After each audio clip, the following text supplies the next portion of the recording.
اعوذ باللہ من الشیطان الرجیم بسم اللہ الرحمن الرحیم ما کان محمد ابا احد من رجالکم ولکن رسول اللہ وخاتم النبیین وقال عز وجل كما ورد 3 مرات في القرآن في سورة التوبة وسورة الفتح وسورة الصف هو الذي أرسل رسوله بالهدى ودين الحق ليظهره على الدين كله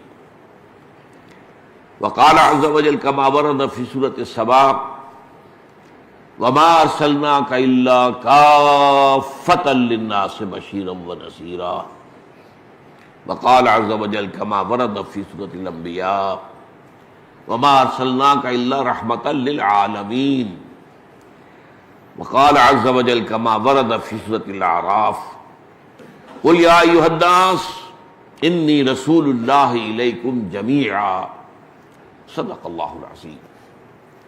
آج کے دن کو ہمارے ہاں عید النبی کے نام سے منائے جانے کا کچھ عرصے سے رواج ہوا ہے۔ یہ رواج کچھ زیادہ پرانا نہیں ہے۔ جہاں تک لفظ عید کا تعلق ہے اس کا انطباق تو اس پر کوئی غلط نہیں ہے، صحیح ہے، اس لیے کہ لغوی طور پر عید کے معنی ہے بار بار لوٹ کر آنے والی شے یا خوشی، ہر سال آنے والی۔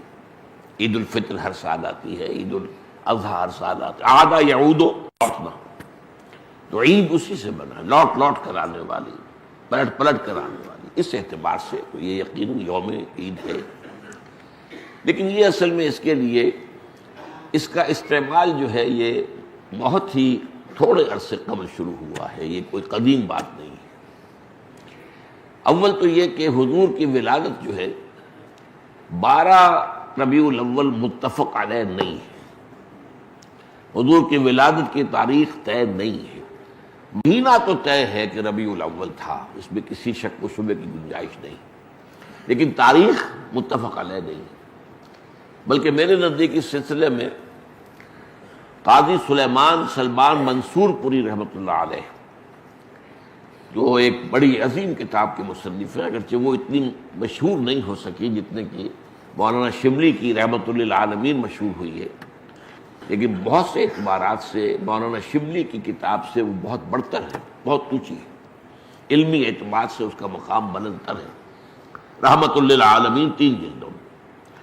اور یہ جو تھے قاضی سلیمان سلمان منصور پوری، یہ تقویمات کے بڑے ماہر تھے۔ گرگری کیلنڈر جو ہے، جو کرسچن کیلنڈر ہے، اس کو بھی خوب جانتے تھے، اور یہ جو قمری کیلنڈر ہے اس سے بھی خوب واقف تھے، ہندی کیلنڈر سے بھی پوری طرح واقف تھے، اسی طریقے سے یہودیوں کے کیلنڈر سے بھی پوری طرح واقف تھے۔ تو اس میدان میں ان کا خاص چونکہ ایک معاملہ تھا، تو انہوں نے طے کیا ہے یہ، اور میں اسی سے متفق ہوں، کہ حضور کی تاریخ پیدائش 9 ربیع الاول تھی۔ البتہ آپ کی تاریخ وفات متفق علیہ ہے 12 ربیع الاول۔ 12 ربیع الاول اصل میں حضور کے انتقال کا دن ہے، اور یہ مجھے تو یاد ہے اپنے بچپن کے اندر، ابھی میرا بچپن جو ہے کوئی 100 200 سال پرانا تو نہیں ہے، یوں سمجھیے کہ پاکستان کے قیام سے پہلے تک یہ ہمارے ہاں 12 وفات کے طور پر منایا جاتا تھا۔ اس کا نام ہی تھا 12 وفات۔ 12 وفات، 12 ربیع الاول جو حضور کا یوم وفات ہے، اس میں کوئی جشن کا تصور نہیں تھا، کوئی دھوم دھڑکا نہیں تھا، کوئی جلوس نہیں تھے۔ ہاں ضرور ہے کہ کبھی جلسے ہو جاتے تھے، کوئی میلاد کی محفلیں ہوتی تھیں، لیکن میلاد کی محفلیں جو ہے وہ صرف یوم ولادت کو نہیں ہوتی تھی، وہ تو گویا کہ ہمارے ہاں کی ایک تہذیب کا ایک جز بن گیا تھا، خاص طور پر خواتین کے لیے، اور وہ تعلیم بالغہ کا ایک اچھا ذریعہ تھا۔ تو اس دن کیا کرتے تھے کہ کھانا پکا کر بڑے پیمانے پر غریبوں کو کھلایا جاتا تھا، بس یہ اس کی ایک جو تھی وہ صورت تھی۔ باقی یہ کہ اس کے علاوہ کوئی دھوم دھڑکا اور کوئی اس کو عید قرار دینا جو ہے وہ موجود نہیں تھا۔ اس اعتبار سے غور کیا جائے تو ہمارے لیے ان چیزوں میں سوچنے کا ایک ہے، مقام ہے کہ کچھ چیزیں، البتہ یہ کہا گیا ہے، میں اس پہ یقین سے نہیں کہہ سکتا، کہ اس کی جو ایجاد کی گئی ہے عید میلاد النبی کی حیثیت سے، ان کے موجد جو ہے مولانا احمد رضا خان بریلوی ہے۔ اس کی وجہ کیا تھی؟ اس وقت جو ہے شیعہ سنی کچھ معاملہ مسابقت کا شدت اختیار کر گیا تھا، انہوں نے محسوس کیا کہ یہ شیعوں نے جو یہ محرم اور اس کے تعزیوں کا معاملہ شروع کر رکھا، اس سے سنی عوام بھی بے انتہا متاثر ہوتے ہیں۔ اس میں دھوم دھڑکا ہوتا ہے، اس میں پٹے کھیلے جاتے تھے، اس میں طرح طرح کے ساتھ تماشے ہوتے تھے، یہ وہ پرانے آج کل نہیں ہوتے وہ چیزیں، لیکن ہمیں بچپن میں یاد ہے کہ وہ جو ہیں وہ پٹے کھیلے جا رہے ہیں، تو گویا کہ شمشیر سنی کے مظاہرے ہو رہے ہیں، تو اب سب جاتے تھے، ہم بھی جاتے تھے، جا کر دیکھتے تھے، سب مسلمان شریک ہوتے تھے۔ اب اس ضمن میں جو بھی کچھ بیان کیا جاتا تھا وہ اس کا ظاہر بات ہے کہ ہمارے ذہنوں پر، ہمارے تحت الشعور پر اثر پڑ رہا تھا۔ تو یہ جو ہے اس کا ایک دعویٰ کرنے کے لیے کہ اس کا علاج ہم سنی بھی کریں، تو کوئی ایسی ہی چیز ہونی چاہیے جو لوگوں کی دلچسپی کا ذریعہ بن جائے، موجب بن جائے، اور لوگ اس کے اندر ذوق در ذوق شریک ہوں۔ تو یہ میلاد النبی کے جلوس جو ہیں، ان کے موجد جو ہے مولانا احمد رضا خان بریلوی ہے۔ بہرحال یہ بات تو میں نے ایک ٹیکنیکل انداز سے آپ سے کہی ہے۔ بہرحال یہ دن خوشی کا دن ہے، ولادت کا دن ہے اور وفات کا دن ہے، تو یہ حضور کے لیے اصل میں تو یہ دن ہونا چاہیے شکرانے کا دن، اس لیے کہ ہماری عیدوں کے ساتھ لفظ شکر آتا ہے قرآن میں۔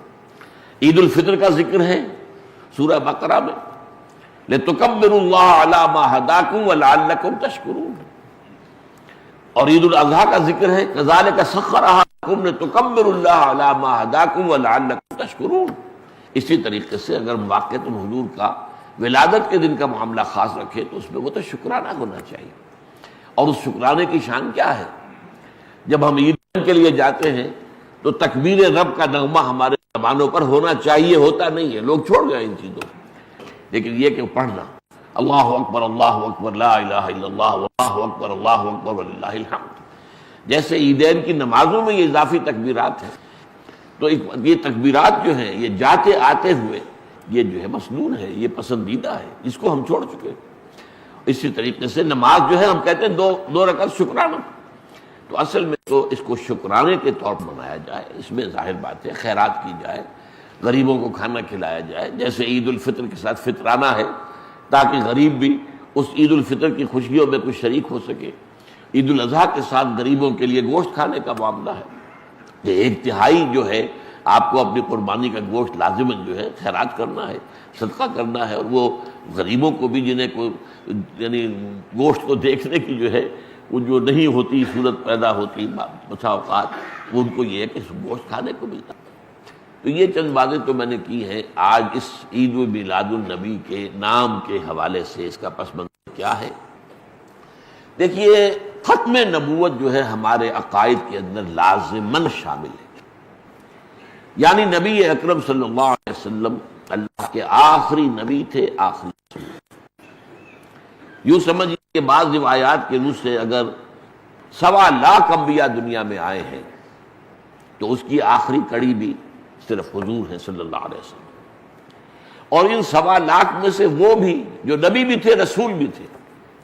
رسول جو ہوتا ہے لازماً نبی ہوتا ہے، ہر نبی لازماً رسول نہیں ہے، تو 313 کی جو ہے تعداد بتائی گئی ہے کہ رسول آئے ہیں دنیا میں، آخری رسول بھی محمد ہیں صلی اللہ علیہ وسلم۔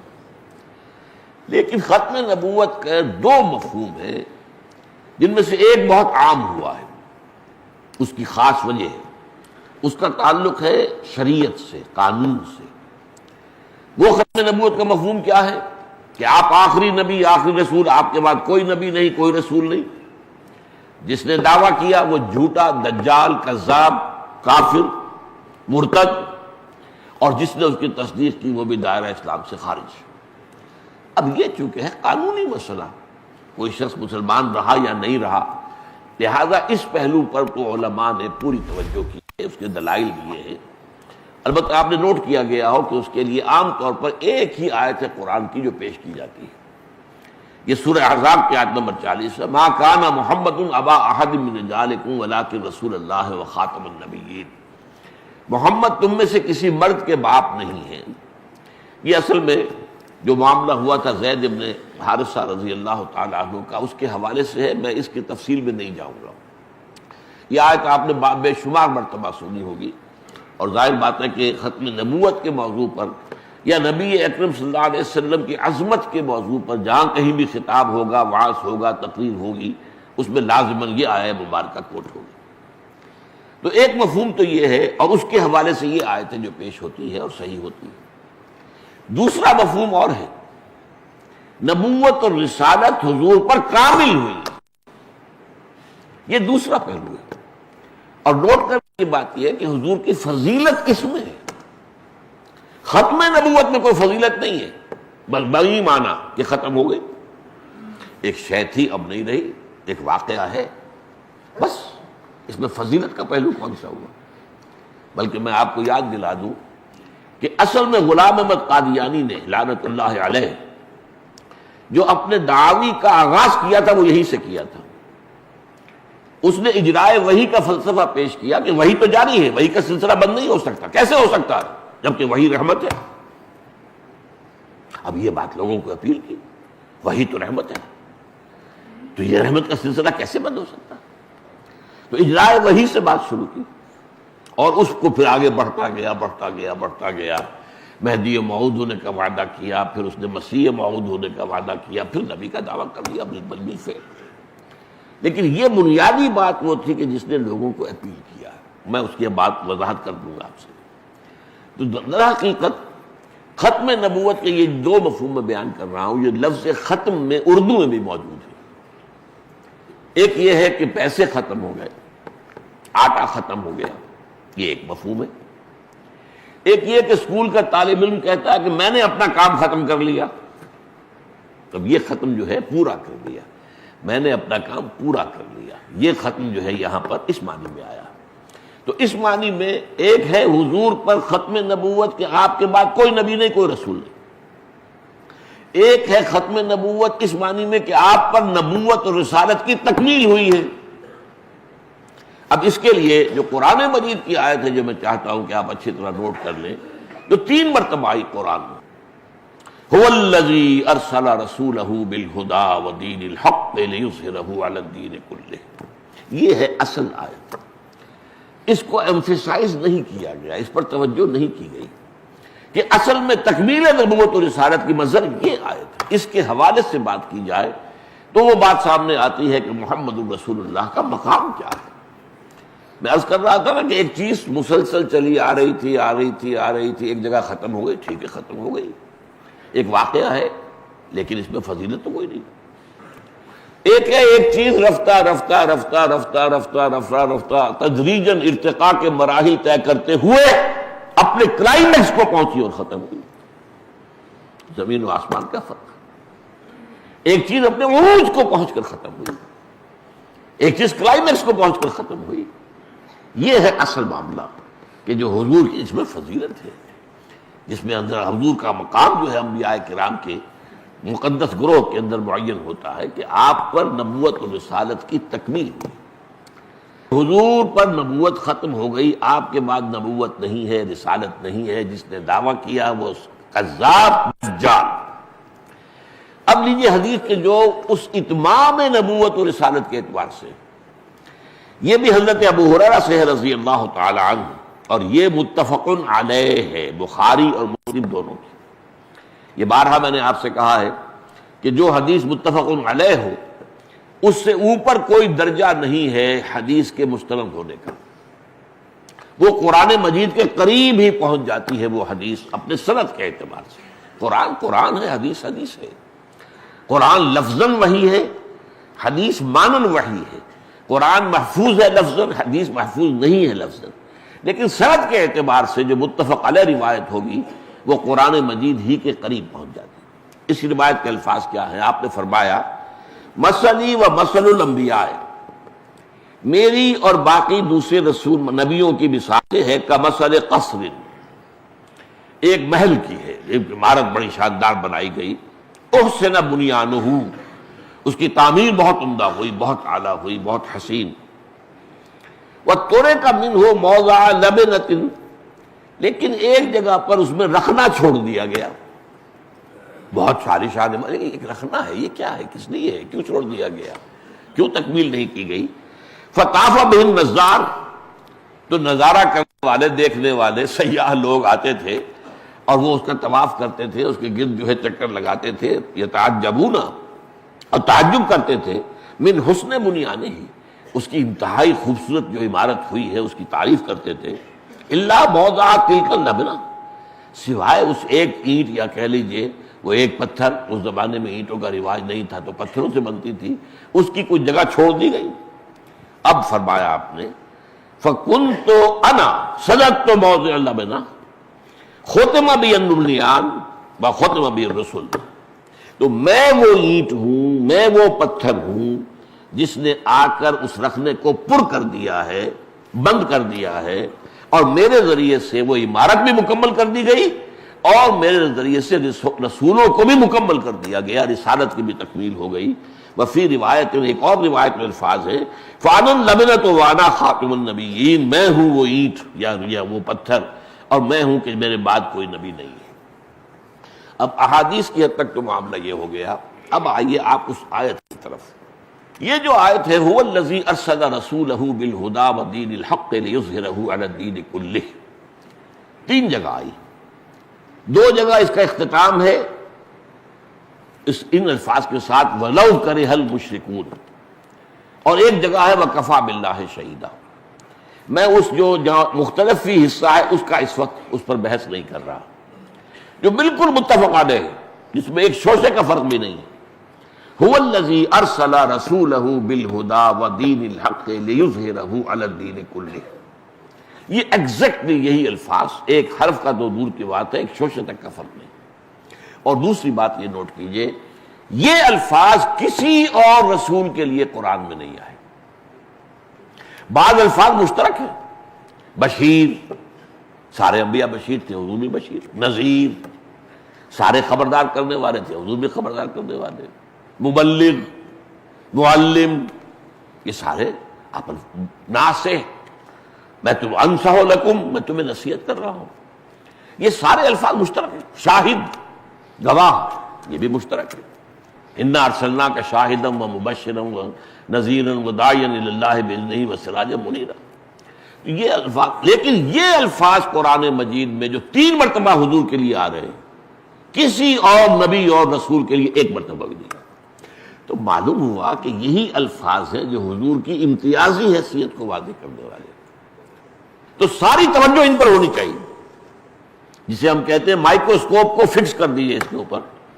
هو الذی ارسل رسولہ، وہی ہے اللہ جس نے بھیجا اپنے رسول کو، محمد کو صلی اللہ علیہ وسلم، بالہدی، ہدایت بھیج کر، الہدا دے کر، اور دین حق دے کر، دو چیزیں دے کر بھیجا گیا۔ اور کس لیے بھیجا؟ لیظہرہ علی الدین کلہ، کہ دین حق کو غالب کر دے پورے نظام دین پر، پورے نظام زندگی پر، یا تمام ادیان پر، تمام نظاموں پر۔ یہ جو آیت ہے یہ در حقیقت نبوت اور رسالت دونوں کے اعتبار سے حضور پر اکمال اور تکمیل اور اتمام اور تتمیم کی مظہر ہے۔ حضور کو دے کر جو دو چیزیں بھیجا گیا ہے، اب اس کو نوٹ کیجیے۔ وہ جو نبوت اور رسالت کی بات میں عرض کر رہا تھا، جو شخص نبی بھی ہے رسول بھی ہے، اس کی شخصیت کے دو پہلو ہو جائیں گے۔ نبوت کا پہلو ہے اللہ سے لینے والا، جیسے اینٹینا کو لگا رکھا ہے آپ نے اور وہ ہوا میں سے وہ لے رہا ہے وہ جو سگنلز، یہ ہے نبوت۔ رسالت ہے پہنچانا، یہ ہے رسالت جو ہے یہ لوگوں کو پہنچانا، اللہ سے لیتا ہے لوگوں تک پہنچانا، یہ جو ہے کہ نبی اور رسول کا جو فنکشن ہے۔ اللہ سے جو دو چیزیں ملی ان میں تکمیل کا پہلو کیا ہے؟ الہدا، the guidance, the total guidance Quran مجید۔ اس کو اس اعتبار سے سمجھیے کہ یہ تو نبوت کے آغاز سے ہدایت اللہ تعالیٰ کی طرف سے آ رہی ہے۔ سورہ بقرہ کے چوتھے رکوع میں آخر میں کہا گیا ہے، جب حضرت آدم کو حکم ہوا کہ اب اترو اور زمین کا چارج سنبھالو، وہیں آباد رہو گے، وہاں فرما دیا گیا وَإِمَّا يَأْتِيَنَّكُم مِّنِّي هُدًى فَمَن تَبِعَ هُدَايَ فَلَا خَوْفٌ عَلَيْهِمْ وَلَا هُمْ يَحْزَنُونَ وَالَّذِينَ كَفَرُوا وَكَذَّبُوا بِآيَاتِنَا أُولَٰئِكَ أَصْحَابُ النَّارِ هُمْ فِيهَا خَالِدُونَ۔ یہ ہمیشہ کے لیے چارٹر ہے ابدی جو دیا گیا ہے حضرت آدم کو زمین کا چارج سنبھلواتے ہوئے۔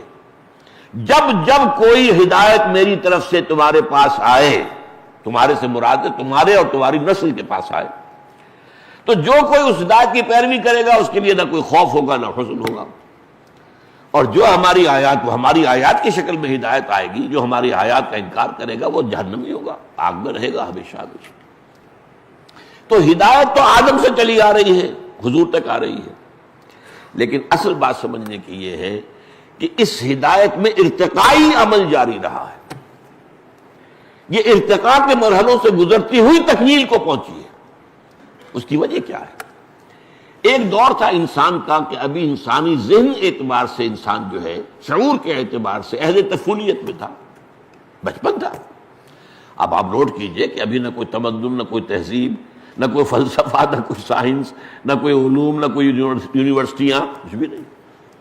اس وقت جو انسانی شعور کی سطح تھی اس کے مطابق ہی ہدایت دی جا سکتی تھی، کامل ہدایت نہیں دی جا سکتی تھی۔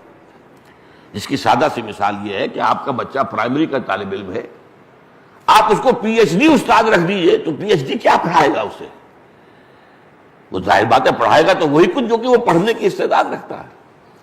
لہذا یہ ہدایت جو ہے یہ ہر دور کی ذہنی اور شعوری سطح کے مطابق یہ ترقی کرتے کرتے کرتے کرتے کرتے یہ ایک خاص مقام تک پہنچی ہے جہاں انسانی شعور اور انسانی ذہن اور انسان کی صلاحیت جو ہے فکری، وہ اس جگہ پہنچ گئی تھی جسے ہم کہیں گے میچور ہو گیا نوع انسانی، اور اب وہ آگے جو ہدایت دے دی گئی ہے اس کی روشنی میں اگلا راستہ خود دیکھ سکتا ہے۔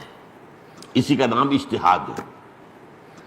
البتہ یہاں ایک بات نوٹ کر لیجئے، یہ میں نے اس سے پہلے کبھی نہیں کہی ہے۔ ہدایت کے دو حصے ہیں، ایک ہدایت اصولی، ایمانیات، ماورائی حقیقتوں کی ہدایت، یہ کائنات کیا ہے، آخرت کیا ہے، جنت ہے، دوزخ ہے، یہ موت کے بعد کیا ہونا ہے، یہ فرشتوں کا معاملہ ہے، یہ ساری چیزیں کیا ہے، ماورائی، میٹافزیکل۔ میٹافزیکل ہدایت اول روز سے کامل ہے، اول روز سے کامل ہے۔ تمام انبیاء نے وہی تعلیم دی ہے، ایمانیات کے معاملے میں کوئی فرق نہیں ہوا تمام نبیوں کے مابین، ایمان تو وہی ہے۔ البتہ عمل کا معاملہ، کیا کرو کیا نہ کرو، کیا مسائل ہیں۔ ابھی ظاہر بات ہے کہ انسان کی زندگی جو ہے وہ اگر ابتدائی دور میں ہے تو اس کو اسی کے حوالے سے ہدایت دی جائے گی۔ وہ ہدایت عملی جو ہے وہ ترقی کرتے کرتے تدریجاً ارتقاء پذیر ہو کر آج سے 1400 برس قبل تقریباً وہ شعور کی اس سطح کو پہنچی ہے کہ اب آخری اور کامل ہدایت نامہ دے دیا جائے۔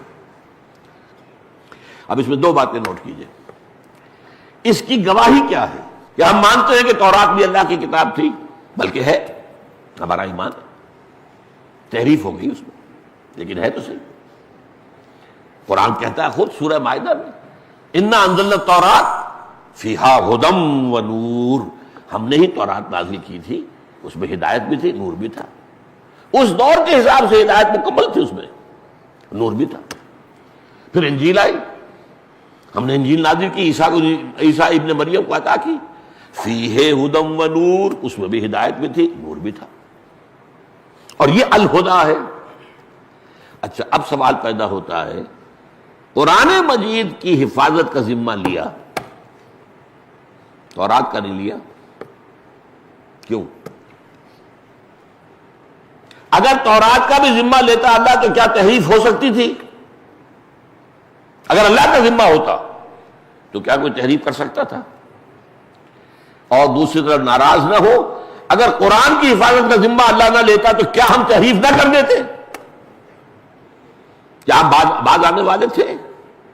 ترجموں میں ہم نے تحریفیں کی ہیں، تفسیروں میں ہم نے تحریفیں کی ہیں، متن میں نہیں ہو سکتی، ہو ہی نہیں سکتی۔ کیوں نہیں ہو سکتی؟ انا نحن نزلنا الذکر وانا لہ لحافظون، ہم نے ہی اس ذکر کو نازل کیا، ہم ہی اس کے محافظ ہیں۔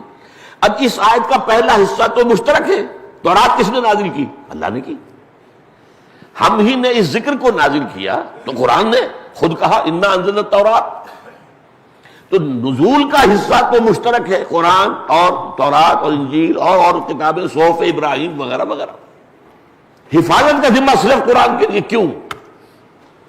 میں یہ کہا کرتا ہوں ذرا لطیف انداز میں کہ ان کتابوں کو یہ حق پہنچتا ہے کہ یہ اللہ سے شکوہ کریں کہ ہمارے ساتھ یہ سوتیلی بیٹیوں والا سلوک کیوں کیا؟